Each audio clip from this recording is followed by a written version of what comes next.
Well, hello everyone, this is Mohammad Badruddin and today I am going to solve another lab from SQLi or SQL injection vulnerability. This is server-side vulnerability and I am taking this lab from Web Security Academy from Portsuga. So this is going to be lab number 12 and the topic for SQL injection vulnerability is blind SQL injection. So in the 11th lab, in the previous lab, we saw how we can identify or test the blind SQL injection vulnerability, but we use the technique which is triggering the conditional responses, where we try to add a boolean condition in the query. So if the condition is true, then okay, fine, we got the welcome back message, and if the condition was false, we did not get the welcome back message. And in that way we check whether the expected table, means the users table is there or not. Then we check whether administrator user is there or not, and finally we retrieve the password for the administrator user and we logged in. So this was the first technique to test the blind SQL injection in the application. The second technique is including conditional responses by triggering SQL errors. Now suppose that if we take the example of the previous lab where we got the welcome back message whenever the condition is true and the query is okay.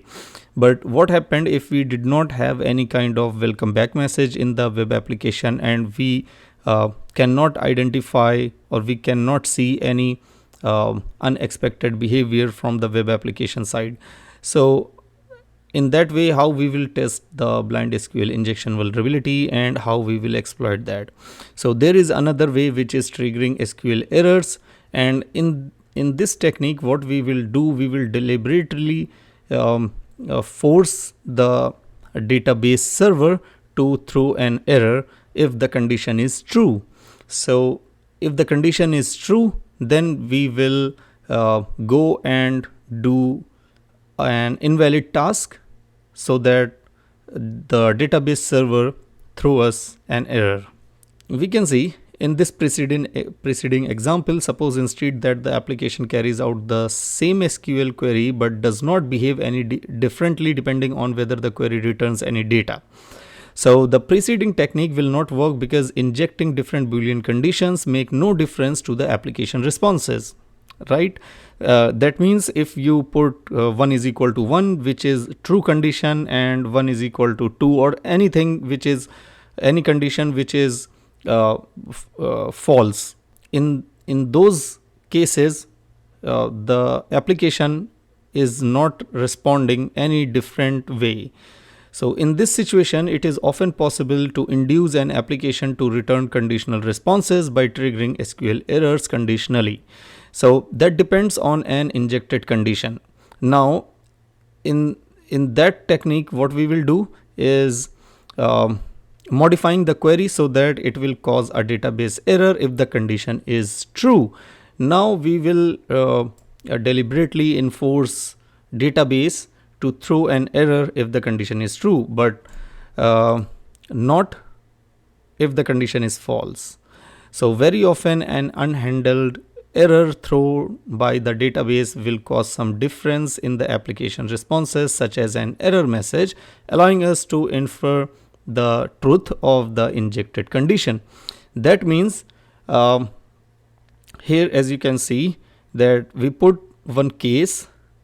And what was the case? Case is when 1 is equal to 2, then 1 divided by 0, else just A, and end the query, right?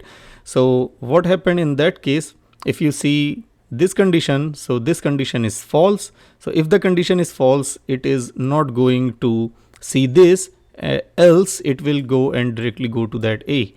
But if the condition is true, then it will go to this method and it will try to divide 1 by 0, which is invalid, and it will throw an error, right? So this is a mathematical calculation which is invalid, so that will always throw an error from the database side. So we can see that these inputs use case keyword to test a condition and return a different expression depending on whether the expression is true. With the first input here, this one, with the first input, the case expression evaluates to A, means it will evaluate to A. Why? Because this condition is false, so it will not go to that calculation, so it will directly go to, means else it will go to A, so it will evaluate to A. So, and that will not cause any error, right? But in the second condition, we are saying if 1 is equal to 1, which is true, then go and calculate 1 divided by 0. So it will calculate this, but this is the invalid, so which cause divide by 0 error. So assuming the error causes some difference in the application's HTTP response, we can use the difference to infer whether the injected condition is true. So using that technique, we can exfiltrate or retrieve the data from the database as we want, right? Hope you understand. So I already open up the lab here. This is the lab. Okay, now we will see here. So lab number 12, blind SQL injection with conditional errors. Agenda of this lab is, this lab contains a blind SQL injection vulnerability. The application uses a tracking cookie for analytics and performs an SQL query containing the value of the submitted cookie. So this is same like the previous lab where we have the tracking ID cookie. So the results of the SQL query are not returned, and the application does not respond any differently based on whether the query returns any rows. So if the SQL query causes an error, then the application returns a custom error message. Very well. The database contains a different table called users. So we need to identify whether users table is there or not. And it contains username and password columns. And we need to exploit this blind SQL injection vulnerability and find the password for the administrator. So what we have here is, first of all, we have tracking ID cookie. So we need to find out if this parameter tracking ID cookie is vulnerable or not. This is the first task. Second thing is, we need to find out whether the users table is there or not. So this is going to be our second task. Determine if the users table in the database. And the third thing is, if the users table is there, so we will find out whether administrator user is there or not. So determine if the administrator user is there or not. The fourth thing, we need to retrieve the password for the administrator. So the first thing is determine the length of the password, and last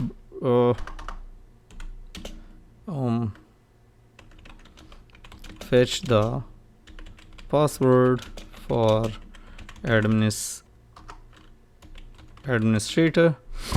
Fine. So we need to perform these tasks. So let's go, and we will enable the burp proxy on the browser. And before enabling the burp proxy, you can see there is no welcome message, same like lab number 11. So enable the burp proxy on your browser. Now go to the home page and come back here. And as you can see, we got the request here. So this is the request and this is the response, where we do not have any welcome back message, but you can see here there is 200. Okay, so now I'm going to send this request to the repeater. Go to the repeater, and here we need to check whether the tracking ID is vulnerable or not. So I'm just going to put single quote and send this request. As you can see here, there is 500 internal error. So if we come here and inspect element, don't need the proxy in that case, and go to the storage. Inside storage, you will find one session ID, and the another parameter of the cookie is tracking ID. So if I just put a single quote, hit enter and refresh the page, so you can see internal server error. Fine.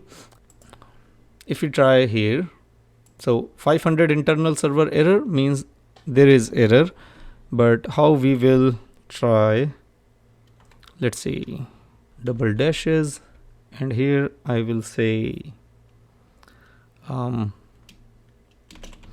select nothing from dual, trying for the Oracle database. Still 500 server error. Okay, concatenation here, and instead of double dashes, concatenate and then close it. Fine. So send this request again, and still 500 server error from dual, right? Okay, let's try to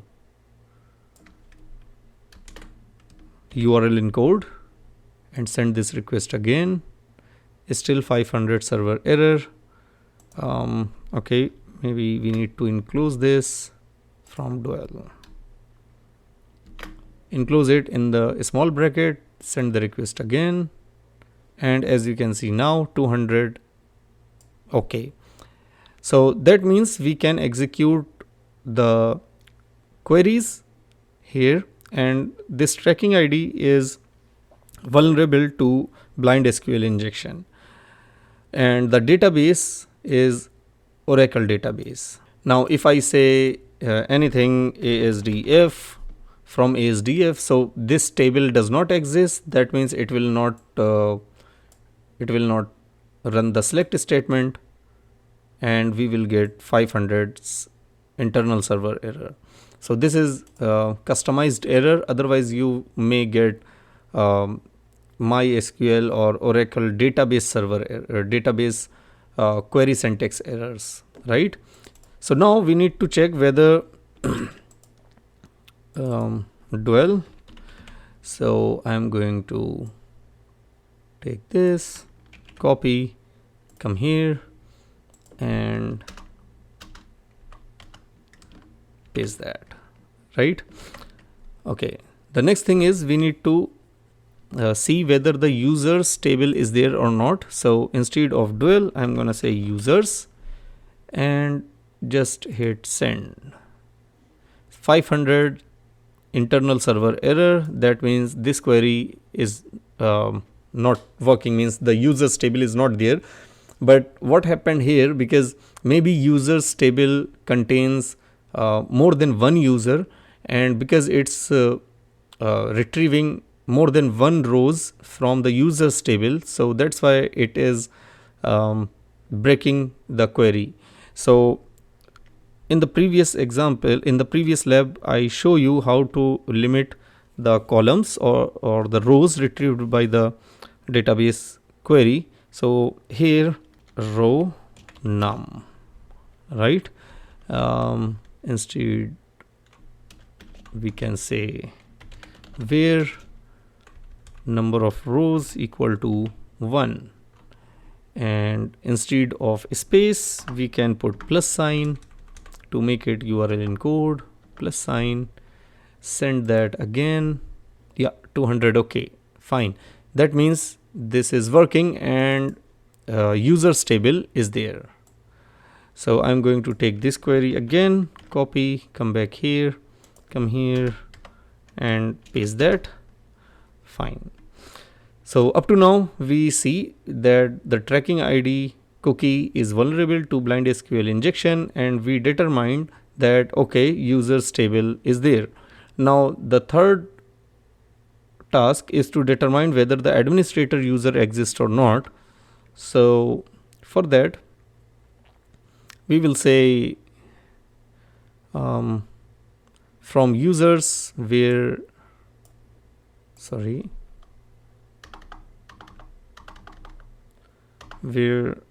username is equal to administrator. Fine. So select nothing from users table where username is equal to administrator. So let's check if the user first of all it will execute this portion, means if the users table is there, then it will check if the user name administrator is there or not. If administrator user exists, then it will go to the select statement and do this, right? So send it. If we got 200, that means username administrator exists, and as you can see here, username administrator exists in the database users table, right? So we got this also, copy, come here, paste that. Now let's try, maybe our query is giving us false positive result. So make sure your query is giving you correct result. So let's try. If I say if the username is ASDFGH, send it, it should give us 500 error because this user is not in the users table. 200, let's see, WIENER, winner user is there or not?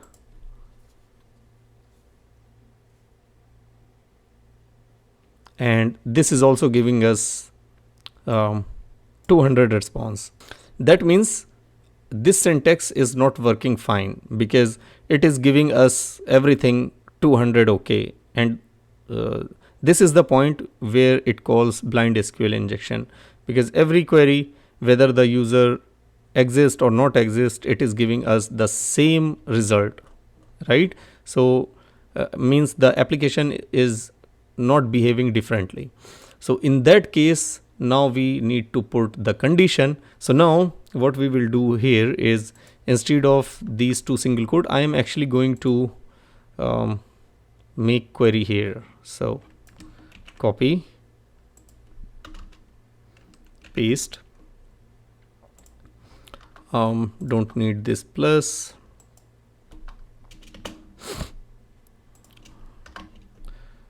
okay,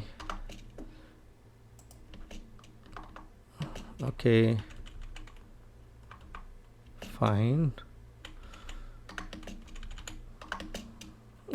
Actually, if we even do not have a space between concatenation sign and single quote, it will work too.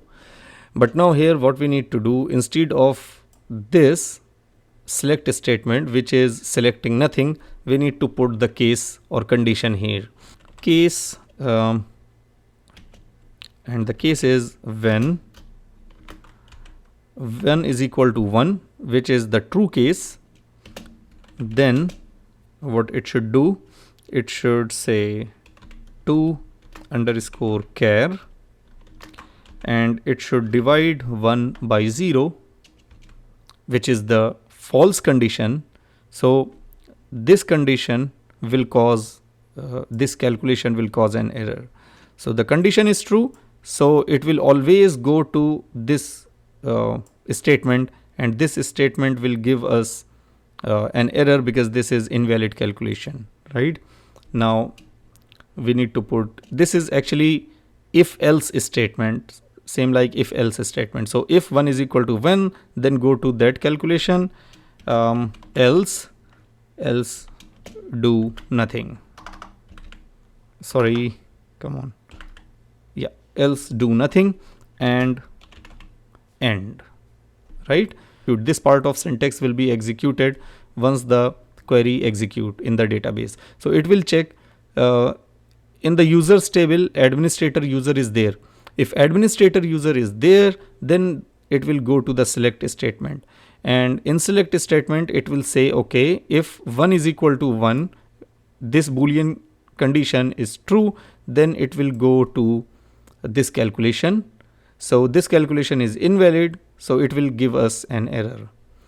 If we say, now suppose that if I say a, so if in the users table this user does not exist, fine, so it will never go to this select statement, fine. And even if it is not going to this select statement, it will give us 200 okay. So when we see 200 okay, means this user does not exist. And when we see internal server error, because we are deliberately enforcing the database to give us error. So if we get error, that means the user exists. Fine. So let's go and we check this query.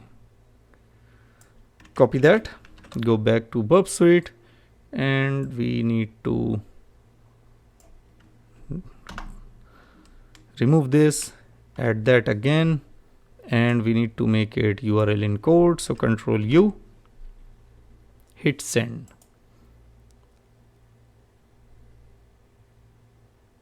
So as you can see, 200 okay means the application is not behaving any different way. Why? Because this AAA user does not exist in the users table. So if this user does not exist in the users table, so database will never go to see the select statement.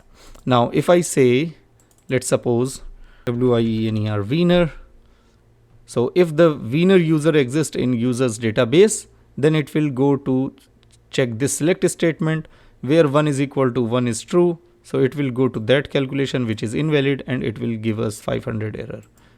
And if the Wiener user does not exist, we get 200 okay. So now as you can see, we get 500 internal server error. That means Wiener user exists in the database. Now we need to check administrator, send again, and boom, that means administrator user exists in the database. Fine, because we got the expected error. So administrator. Now we need to determine the length of the password, because now we know that user administrator exists in the database. So just copy this, paste it here, and we will actually going to create that query here, then we will paste it there, right? So to check the password length, what we need to do is everything will be same. We just need to put here a condition with AND operator, and we will say length of the PASSWORD password, first character up to first is greater than 1, let's say. So the first character, oh, we need to check the length, yeah, length of the password greater than 1. Let's see, length of the password, right?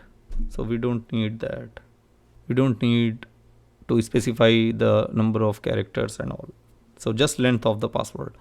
So if the username administrator and length of the password is greater than 1 in the users table exists, then it will go to this select statement where it again execute this condition. So this condition is true, then it will go to that invalid calculation, and it is going to give us an error. So now I'm going to copy this, copy, go to the Burp Suite, and we just need to delete up to here, paste that and Control U to URL encode and send that again. And yeah, as expected, we get 500 internal server error because our condition, our query is okay. Now the administrator exists, users table exists, and the length of the password is more than 1, of course. So now let's try more than 19, send again, and we should get 500 error. Yes, that means length of the password is more than 19 characters. Now try 20 character. Is the password length more than 20 characters? 200, okay. That means no, not more than 20. Why? Because it does not give us 500 server error. Because username administrator exists in the users table, but the length of the password does not greater than 20. So it will never go to this select statement, and it will never go to the invalid calculation, and it will never give us 500 error. So the length of the password is greater than 19 characters but not greater than 20 characters. That means it is equal to 20 characters. Send again, and this time this condition is true. That's why it goes to this select statement and throw us an error which is 500. So now we know that length of the password is equal to 20. Fetching the password for the administrator. And how we will do that is very simple. Same like this query, but here we need to specify what? Specify first character up to first. So this is the character. Now this time I'm going to use substring. So substr. Instead of substrings, we will try substr because the database is Oracle, right? So okay, we will see if the first character is greater than a, right? Let's see. So come back here up to here and paste that. Now Control U to URL encode and send this request. And as expected, the first character of the password is greater than a. So let's try greater than m. No, not greater than m. Let's say greater than k.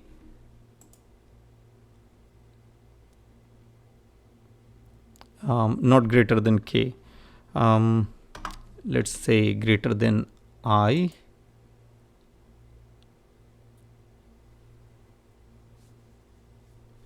Not greater than I. So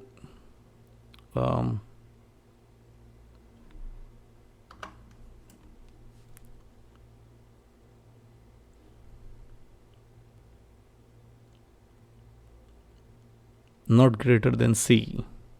What was that? Greater than B.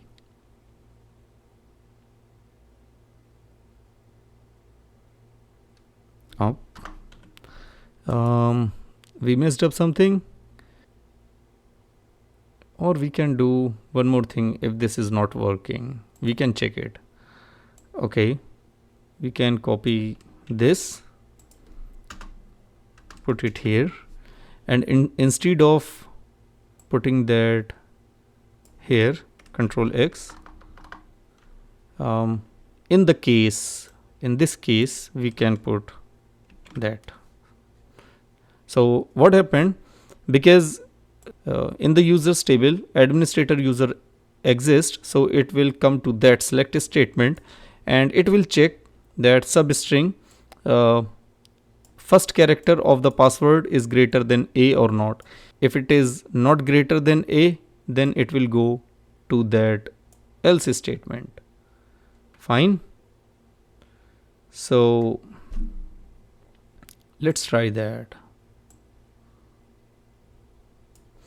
it means if the condition is true, we will get internal server error.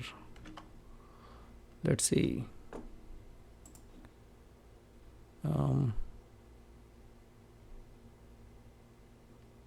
Yeah, okay. So we come here and delete that, paste it here, and Control U, send again, and internal server error means greater than A. But let's try greater than B. No, not greater than B. That means it's equal to B, because it is greater than A but not greater than B. That's fine. Now what we have in the previous query, which is this first character equal to A, not equal to A, it should be equal to B.